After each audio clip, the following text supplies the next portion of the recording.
And now, Distraction News with your anchor person, Dora Smarmy. Good evening, I'm Dora Smarmy, and welcome to Distraction News, where we give you the news, and at the end of our newscast, I'll ask you 5 questions about what I've reported. So pay close attention and try not to get distracted. This just in, tornadoes!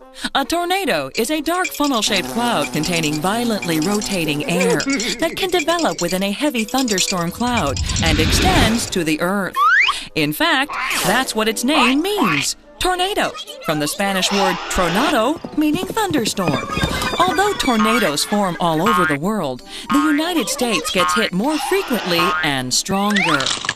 The average speed a tornado can move across land is 30 to 40 miles per hour, but has been clocked as fast as 70 miles per hour.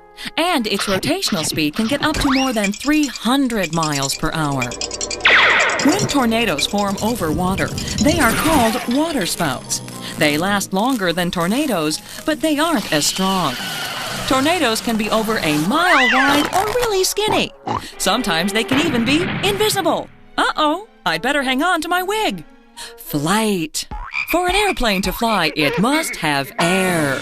Air, although invisible, has a lot of power. The power of air pressure. Think of a gust of wind giving you a push. Moving air has a lot of push or lift. An airplane's wings are designed for lift. Air moves rapidly over the top of the wing and slowly underneath. The wings rise when the slow air pushes up from underneath the wing harder than the rapid air pushes down from above. This is the effect of lift versus weight, or the Bernoulli principle. Once in the air, the plane flies forward because of thrust from the power of the engines. Thrust makes the plane go faster.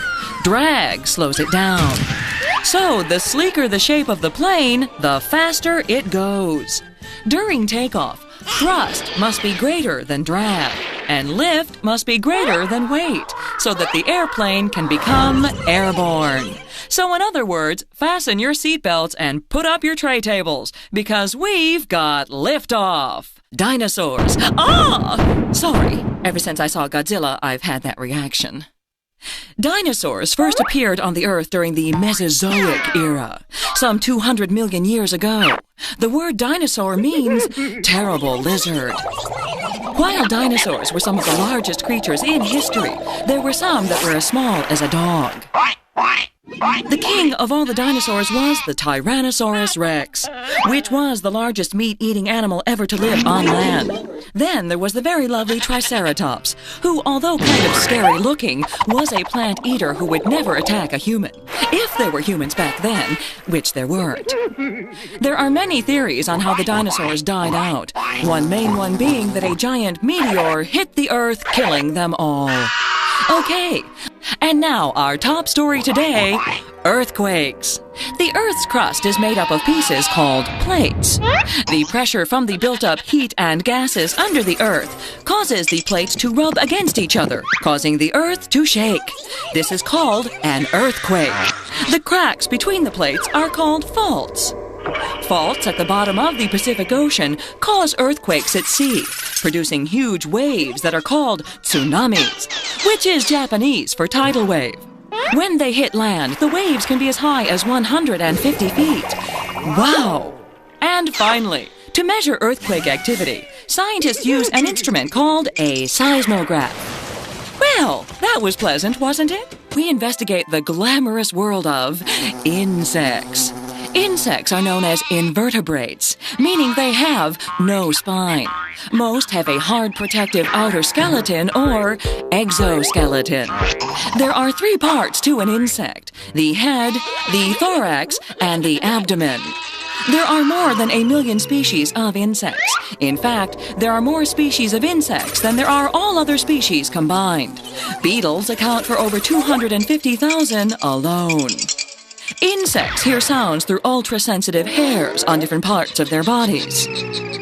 Some insects, like dragonflies, have not changed for millions of years, yet others, like fruit flies, are still evolving rapidly. While many insects are seen as disease-carrying pests, they also play a vital role in the decomposition of dead plants and animals, speeding the recycling of nutrients. Well, was that disgusting enough for you? Now for our top story today, mummies. The ancient Egyptian pharaohs believed that death was the beginning of a great journey. They preserved their dead through the process of mummification and then buried them in tombs or pyramids with food, clothing, jewels, servants, and even pets. The mummification process was highly effective and has preserved some bodies for nearly 5,000 years. After death, the ancient morticians would remove the brain and many vital organs. For mummification to occur, all water must be removed from the body. This is so bacteria cannot break down the body's tissue. To thoroughly dry it out, they would pack the abdominal cavity with drying compounds and immerse the body in saltpeter for about 40 days. After that, the body was washed, repacked with spices and the drying compounds, and wrapped in bandages soaked in resin. Quite a process, just as Tutankhamun, one of the most famous mummies ever. Hey, by the way, shouldn't we call male mummies daddies? The Milky Way, the one without the nougat center. Our Milky Way is a galaxy, which simply is an enormous group of stars. Scientists believe that galaxies are formed from vast spinning clouds of gas, which can take on a number of different shapes. The Milky Way was forged into a disk shape, becoming what's known as a spiral galaxy. The Milky Way is made up of the Earth, the Sun, and about 200 billion more stars. The Milky Way is so large that it would take light 100,000 years to travel from one end to the other. The Milky Way actually spirals, and the Sun takes about 220 million years to make one revolution. This is known as a cosmic year. Galaxies occur together in groups that are called clusters. The Milky Way is part of a cluster of at least 20 galaxies that is some 5 million light years across. The ear and how we hear sound. Sound waves, or airborne vibrations, are like the ripples produced from a rock being thrown into a pond. When the sound waves travel into the ear, they vibrate a flap of skin called the eardrum.